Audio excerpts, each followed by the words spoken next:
Market factors are now brought in, and the cabinet paper, which brings us forward, states that undervaluation can only take place since the work became predominantly delivered by females. Why is that important?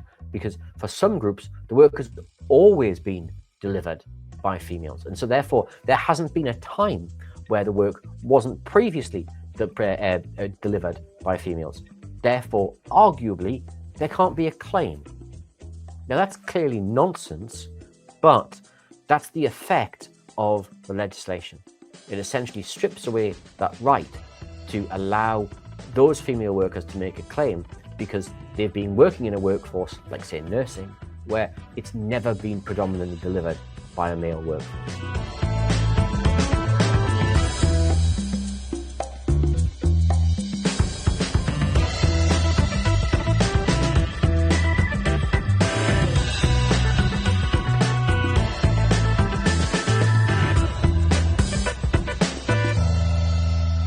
Kia ora koutou, a warm welcome to episode 5 of Locked Out with Craig Rennie. By day, I'm the economist and director of policy for the New Zealand Council of Trade Unions, Te Kawe Kai Mahi. But by night, this podcast looks at the numbers in New Zealand and asks the hard questions so that you can too. Can I start by thanking all the listeners and viewers for all the kind words that you've said to date and for all the support you've shown for the show. It really makes a difference here. If you like this sort of analysis and think others would too, recommend us to your friends or even your enemies. Also, give us a recommendation wherever you get your podcasts. It really helps get the word out. Here at Locked Out, we're always interested in what our viewers and listeners want to know and what numbers are making them say, hang on, that's just not right, is it? That's rubbish. You can be sure if you're saying it out loud, we are too. So get in touch. I'm on X, on Blue Sky, and I'm on Substack. We want to hear how we can better help you understand what's really going on and how you can navigate the numbers being thrown around by politicians and experts alike. On the show this week, we want to talk about pay equity. Many people have been, frankly, outraged around the country about the government's sudden decision to amend New Zealand's world-leading pay equity legislation. They were even more offended when the government chose to do it under urgency, in 2 days, in Parliament, without notice, or without any analysis of the costs and benefits. Up front, let me be really clear. I've lived in New Zealand for 12 years. This is singularly the worst piece of lawmaking I have seen in my time here. It ticks all the boxes for what not to do. Passed legislation under urgency that will impact well over 300,000 women. Tick. No analysis to support the change. Tick. No reason for the urgency. Tick. The Prime Minister going missing during the debate. Tick. Put simply, this is craven economics and cowardly politics. But rather than just hearing it from me, let's actually go through the change and show you what it really means and help you understand some of the key differences between pay equity, pay parity, and many of the other terms we use in this area. So let's start with the slideshow. First of all, we should look for some definitions. And the first definition should come from the Equal Pay Act, 1972. Before we just crack on, let's just have a brief think here and let that sink in. The Equal Pay Act, 1972. It's been 53 years or more than 19,000 days since we've had equal pay under legislation in New Zealand, and we've signally failed to deliver it. But the legislation requires that an employer must ensure that there's no differentiation on the basis of sex between the rates of remuneration offered and afforded by the employer to employees who perform the same or substantially similar work, i.e., an equal job should equal equal pay. But it's more complicated than that.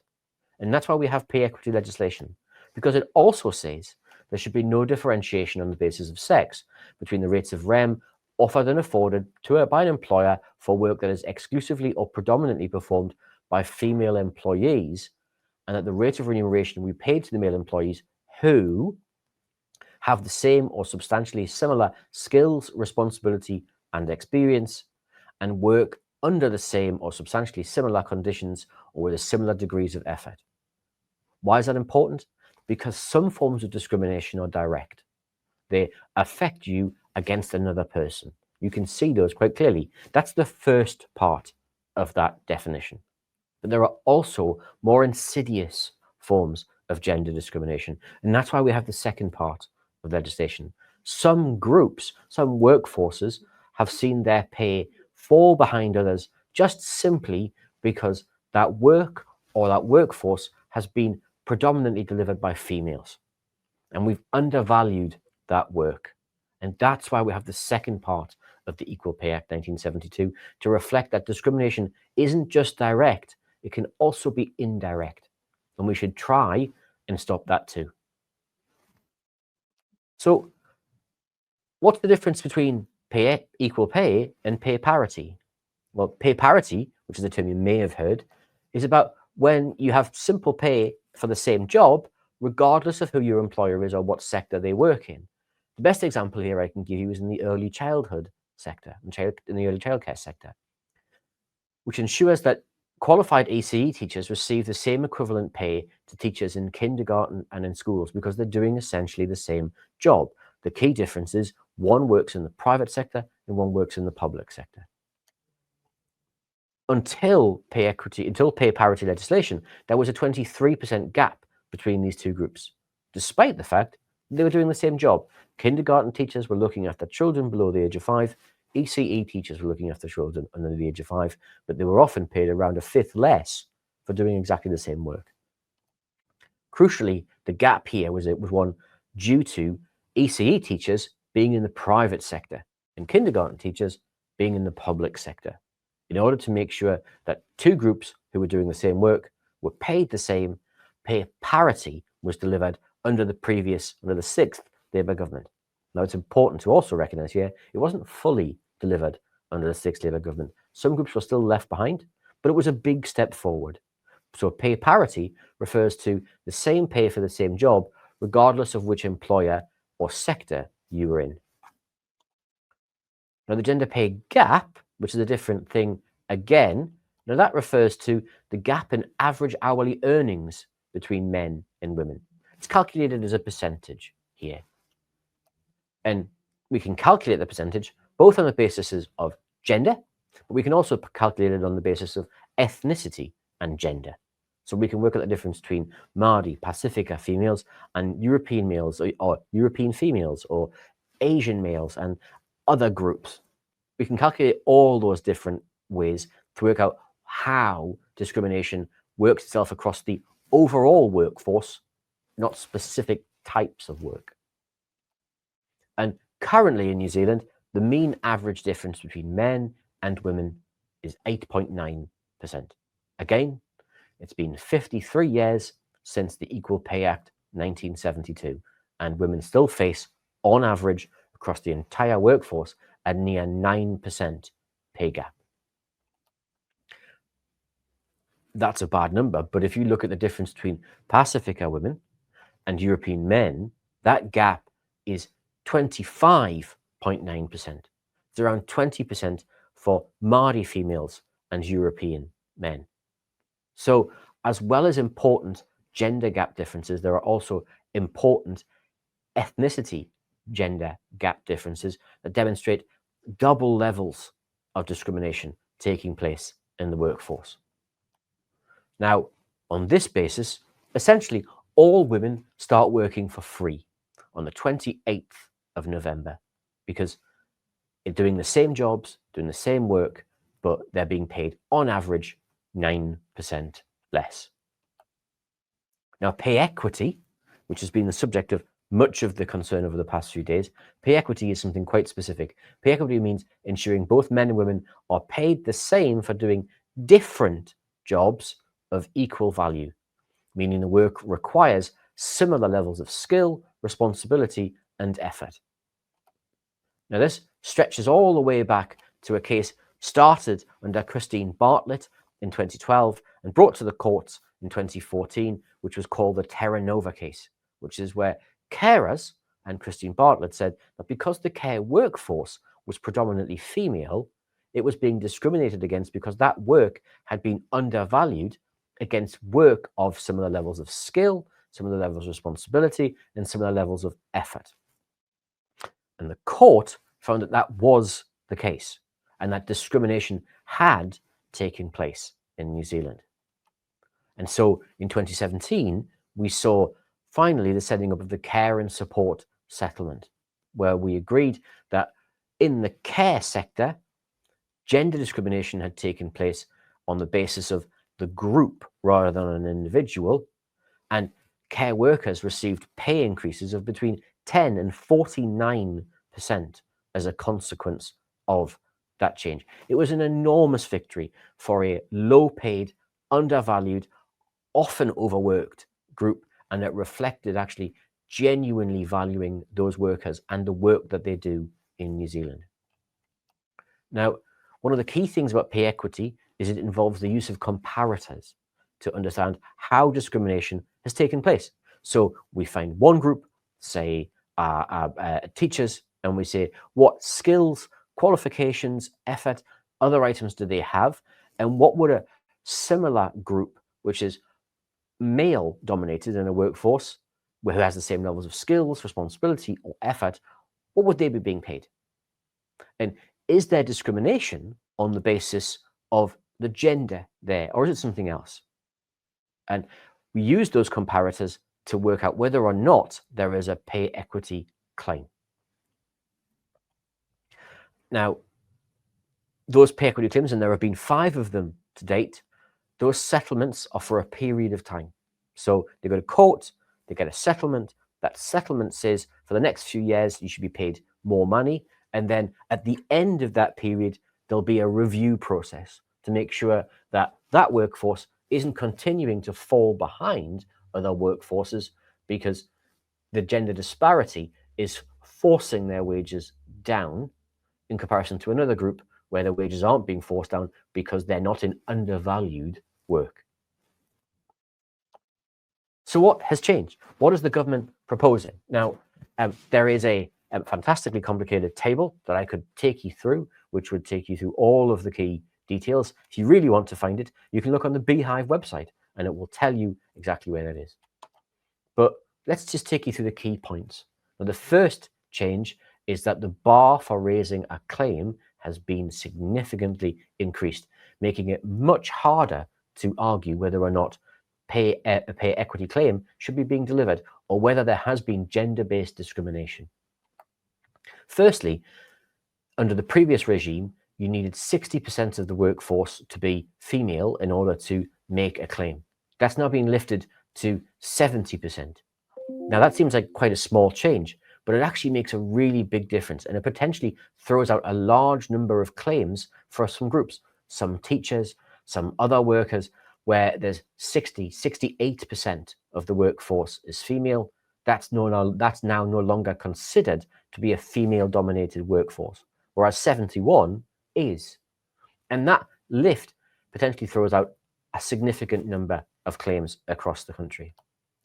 The work must have been underpaid for at least 10 years as a consequence of that gender discrimination. Why is that important? Because it now puts the onus on those making a claim to demonstrate that has been the case for 10 years, which requires researching and finding the pay across comparator groups and across the claim group for going back 10 years and analyzing it to make sure that it's gender-based. It's a huge amount of admin and it's a huge amount of work for groups who may well not have the capacity in order to be able to do that, but who genuinely are being discriminated against upon the basis of their gender. The comparators are now different. So previously, you could find a group and you could find another group and you could say, on the basis of this comparator, we are underpaid. Now, there is a hierarchy of comparators. If you can, and there are a group of males inside the same workforce, then you must use that comparator first. You can see quite quickly how that skews the pitch because it's not about comparing one workforce versus another. It's about comparing workforces inside our workplace. And you're narrowing the focus of what your pay equity claim can be about and narrowing how you can actually make a pay equity claim. Market factors are now brought in. And the cabinet paper, which brings us forward, states that undervaluation can only take place since the work became predominantly delivered by females.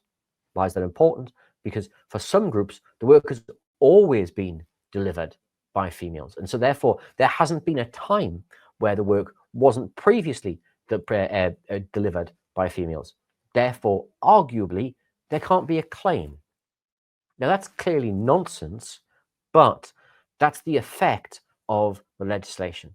It essentially strips away that right to allow those female workers to make a claim because they've been working in a workforce, like say nursing, where it's never been predominantly delivered by a male workforce.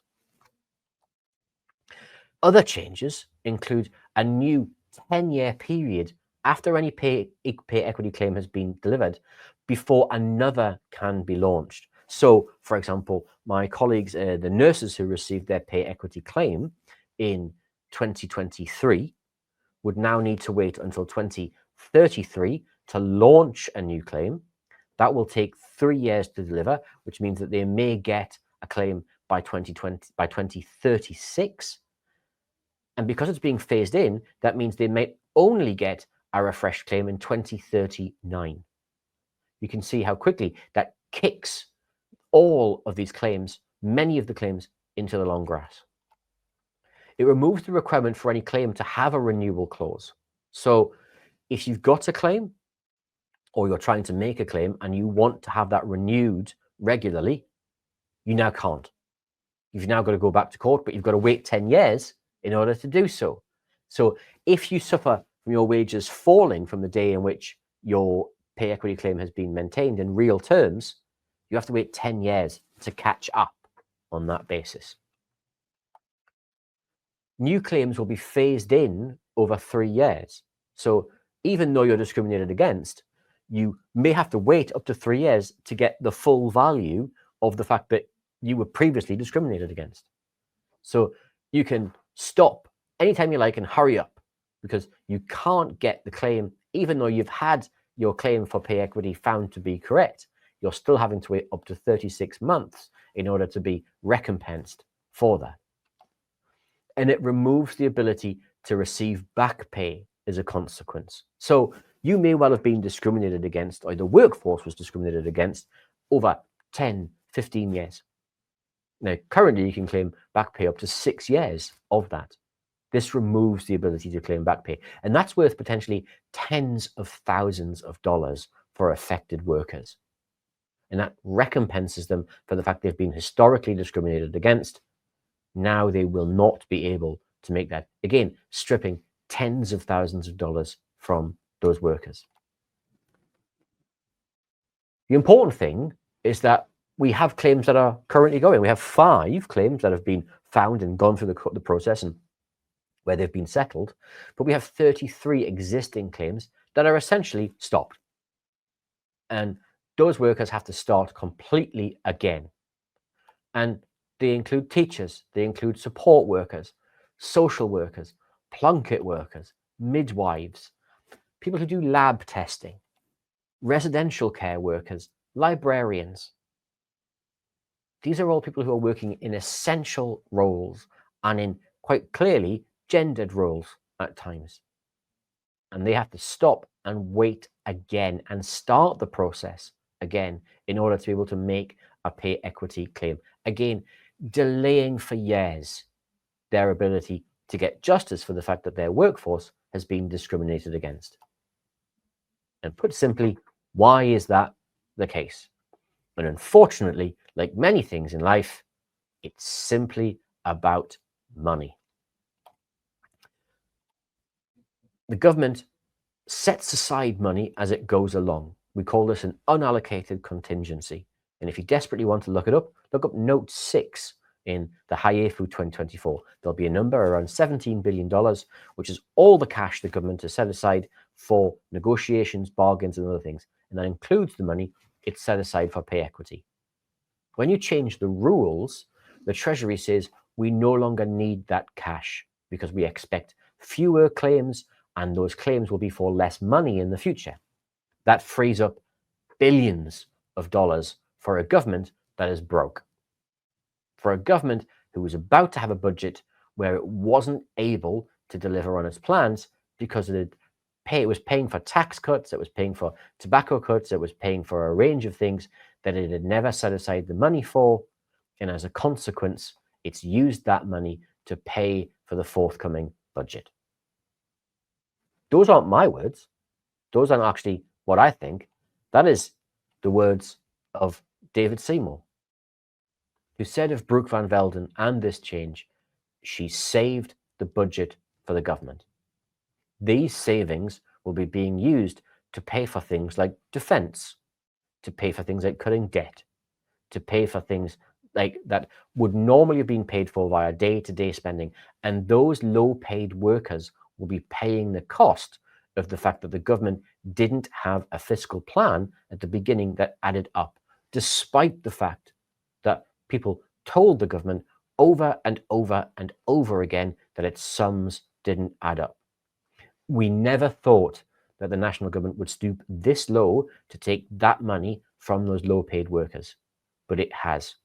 And the ACT Party is crowing about it, saying she saved the budget for the government. Now, if we get rid of those slides, we get to the crux of this issue. Pay equity and the delivery of pay equity was one of the few bright points in New Zealand's employment and industrial relations history over the past 20 or 30 years. Christine Bartlett was made New Zealander of the Year. We lifted families out of poverty. Workers had decent incomes again. And unfortunately, the government is making changes that puts them back and removes the hope of pay equity, removes the hope of making sure that we were paying female-dominated workforces properly. Again, one last time, the Equal Pay Act is 1972. We shouldn't be doing things that will make it harder to do something that we should have done in the first 53 years of that Act's existence. So in different news this week, it's budget next week, May 22nd. This podcast is named Locked Out because we were locked out of the half-year economic and fiscal update. This year, we thought it'll be different. There's a budget. The budget lockup is a very different sort of beast. It's a much bigger affair, and it's a much wider range of people who are interested in the reports. The CTU, my employer, during the day, applied for a seat, as usual, at the lockup. There's nothing unusual about that. We've been doing that for 20 years without any of these things being an issue. We also applied through BHN for a media role, for a Wellington-based reporter, in order to make sure that we could have someone at the lockup. As part of that, BHN made sure that it was a member of the New Zealand Press Council. So, because the Treasury had informed us historically that any member of the Press Council would automatically be given a spot inside the lockup. That was to ensure the Treasury wasn't deciding who was and who wasn't a journalist as part of deciding who should and shouldn't turn up. Now, it turns out that the CTU was barred again from accessing the budget lockup. We thought, well, this is fine. We've got the media accreditation that will allow us to access the lockup. So we applied, we got an accredited place for BHN News for a Wellington-based reporter. The Treasury told us that we just needed to give us the name of the Wellington-based reporter, and then they'll put them on the list. I replied to the Treasury and told them, great, my name is Craig Rennie, I'll be the Wellington-based reporter for BHN. At which point the Treasury then said, no, you're somebody else, you're not a reporter, so we're going to deny you specifically. BHN can send who it likes, except you. So this was all going on. It was making some news.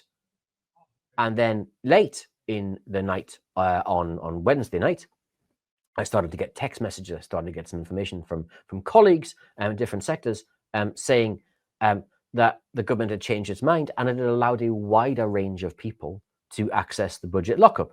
And they were all now allowed to access the budget information. Everyone that was, except the CTU. The CTU received a phone call first thing in the morning to say it could send anyone it liked except me. And as a consequence, they would happily accept any nominations. It was just the barricade to entering the budget lockup was just for me. Now, there are reasons behind that, which I won't get into today because I don't have the physical paperwork to demonstrate them, and I don't want to put BHN or Locked Up in a funny legal position, but we'll talk about them at a future date. But half an hour later, we then received another phone call saying that upon further reflection, the Minister of Finance had now decided that I could access the lockup. So we had gone from it being perfectly normal to being locked out, to being locked out personally, to being back in, all inside a week's time. I'd like to thank all of the people who've supported me. I'd like to thank in particular my colleagues at BHN, all the viewers and listeners who wrote on social media, who were telling their MPs, asking them questions, asking why it is that we weren't being allowed access to what should be essentially public information, why we weren't being allowed to look at this information, why workers' representatives weren't being allowed to look at that information when Australian banks, international financial institutions, they were allowed in. You'd have the crazy situation where some employers were allowed in, big firms in New Zealand were allowed in, but their workers weren't going to be allowed in. Thankfully, it appears as if sanity has finally prevailed. And so this year, on May 22nd, locked out will become locked in. And we'll be at the budget lockup. We'll be reporting live from 2 o'clock about what's really going on inside the budget this year. We'll be telling you exactly what to look for, what not to look for, what are the big changes.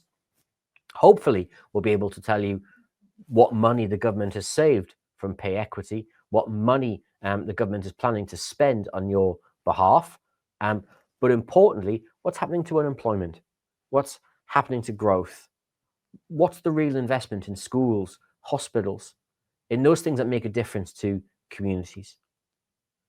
We'll be doing all of that, obviously, as soon as the budget lockup ends, and in the weeks that follow, we'll be taking a deep dive into some areas to make sure you're fully briefed about not only what's in the budget, but what should be in the budget, what's being cut, and what difference that will make.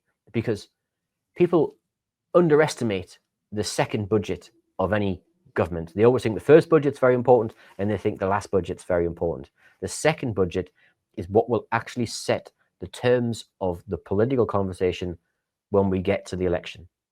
When you talk about the last budget, it's too late to do anything. This budget will actually will be the things New Zealanders can see and feel. And that's why it's really important we're inside that lockup to help you understand right from the get-go what's going on. And that's why I'm delighted to say that after your pressure, your help, we're now back inside that budget lockup. So thank you. Thanks so much for joining us here on Locked Out. We hope you found it in parts maddening and in parts enlightening. For next week, which is Budget Week, we're going to be reacting to all the numbers that are inside the budget, and we'll be doing that with our colleagues at BHN. We'll also be putting out our regular podcast on Friday morning. Now, usually we put out a podcast on Thursday, but for next week we'll put it out on Friday before we head back to our normal schedule. Things will be a bit different, but that reflects the fact it's the biggest financial day of the year. If you've enjoyed the show, please give us a review or a recommendation on YouTube, Spotify, or wherever you download. Locked Out looks forward to talking more with you next week. Don't work too hard. Goodbye.